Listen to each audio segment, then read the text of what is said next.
And so suppose your local government A, I didn't want you to see that one yet. I won't touch the screen. Here's local government A on this side of the highway, and you can see it's a nice, rural, pastoral, beautiful, green, low density, high quality of life, big lots, and so on. And then this local unit develops, and one can imagine that the folks here have some consequences, that this development may change property values, it may increase congestion along this road, it may put strains on the public services, say emergency services and so on in this unit, but unless there's some cooperation between the two, there's no way for local government A to, in a sense, be compensated for the costs imposed by local government B. Make sense? Okay, so you cooperate so that B can have some say in what A is doing, or at least get some compensation. That negative externality that A produces can't be offset by B unless B can persuade A to do something differently, and collaboration is often seen as the way to do that, regional planning. Right, so if we're planning together, if we're doing land use work together, local unit A and local unit B, local unit A can say, no, we're not going to allow that, or if we do, you guys are going to have to compensate us. And so that's a strong justification for collaboration. Does it save money? Probably not. I guess I'm supposed to stand over here, sorry. I might have to move back over there in a moment. The point of that sort of collaboration really is not primarily to save money. It's to do policy differently, and in the long run there might be indirect benefits that may generate revenues, but the short-term goal and the outcome typically is not to save money. Okay? So that's one reason to collaborate and doesn't lead to a lot of savings. Here's another reason to collaborate. Okay, so this is one of my favorite pictures of what happens when two units don't cooperate and they can't take advantage of what the other is doing. Okay, so a transportation system is a classic example where there are positive externalities. There are benefits to me above and beyond what I'm doing if I coordinate with you, if I collaborate with you, that you and I can both make ourselves better off. It's not zero sum, it's positive sum. We can make ourselves better off if we get together. Our trains can cross the border, okay? They can't do it here, all right? So that's another reason to collaborate. The local units save money when they collaborate that way? Maybe in the long term. That's, again, not the primary goal, okay? That's really not what collaboration is going to buy you. It may buy you better policy, but it's not going to save you dollars off your current year budget. All right. What collaboration, or the types of problems that collaboration often can help units save money is taking advantage of economies of scale or economies of skill, right? And by economies of scale, it simply means if one township buys a beautiful, big, wonderful, expensive new fire truck, there's plenty of extra capacity there that if they go in together with their neighbor, everybody's average cost goes down, okay? You split the cost, there's no reduction in capacity, and you do save money, right? Because now that unit doesn't have to pay all the cost of that shiny new fire truck, it only has to pay part of it, and so that sharing is where the savings come in. A variant on this is something that we talk about as economies of skill. So often it's not a piece of equipment that can be shared and all parties can save money as opposed to having to invest each in their own, but often expertise. A lot of what government does is provide skills that the market isn't providing. So things like hazardous waste management, or crime labs, or often building code inspection and so on, require high levels of skill.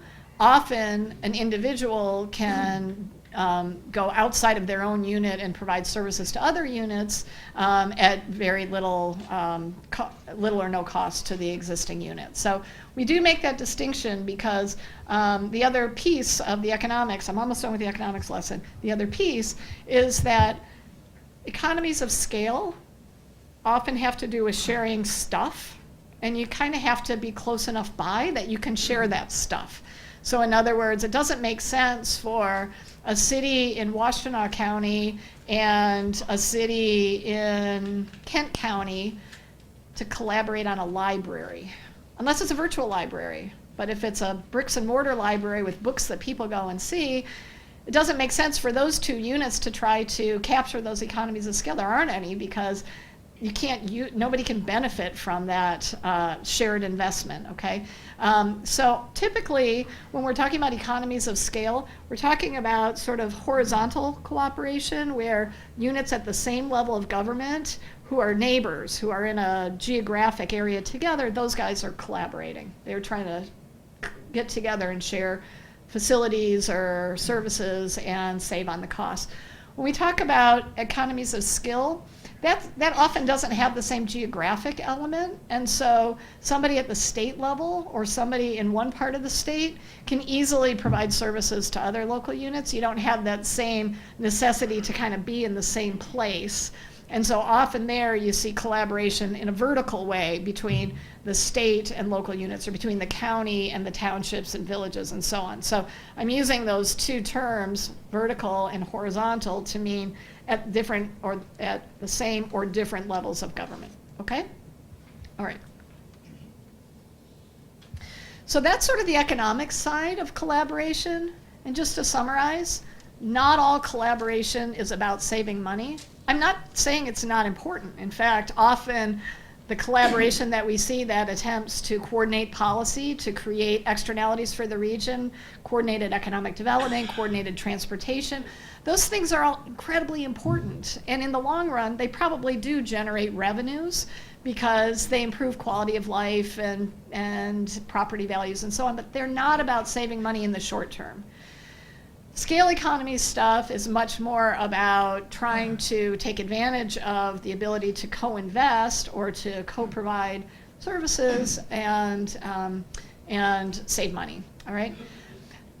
There's a political side to all this too, right? And many of us in Michigan have found frustration in observing the difficulty, the political difficulty, not the economic difficulty, but the political difficulty that local governments face when they try to collaborate. A lack of trust, bad blood. You guys, did things to us a long time ago that we don't like, and our constituents are going to be really mad if we collaborate with you. And you hear this all over the place. I hope we can talk more about this later, about what the nature of some of those costs are, political costs. But at the end of the day, the issue is that if I'm a local elected official and I'm contemplating collaborating with my neighbor, and by necessity, what that means is I'm giving up some local authority. That's the whole point. You're not doing things the same way, you're sharing. And so by giving up some of those resources, some of that authority, I may be then held accountable for stuff that I do because of the collaboration that isn't exactly what my constituents want. I think it's obvious, but I think it's also really worth saying that that is a legitimate and sort of top of the list concern for local officials when they try to collaborate. So it's always there. That challenge is always there. It varies situation to situation. There may be places where constituents are really excited about a collaboration and these concerns are really in the background, but they're never completely gone. Anytime a local government decides to collaborate, it has to worry about what's going to be the political fallout, and in some situations it can be really severe, right? If the neighboring local jurisdiction is one where my constituents feel we don't have a lot of common ground, it may be very difficult for me to stand up in front of my constituents and justify why did I decide to collaborate with this local unit when we know that we differ on so many issues.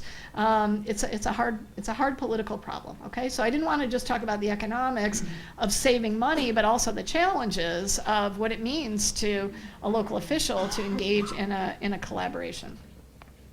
Okay, that is the background. Does anybody have any clarifying questions about what do I mean by, sort of the logic of cooperation?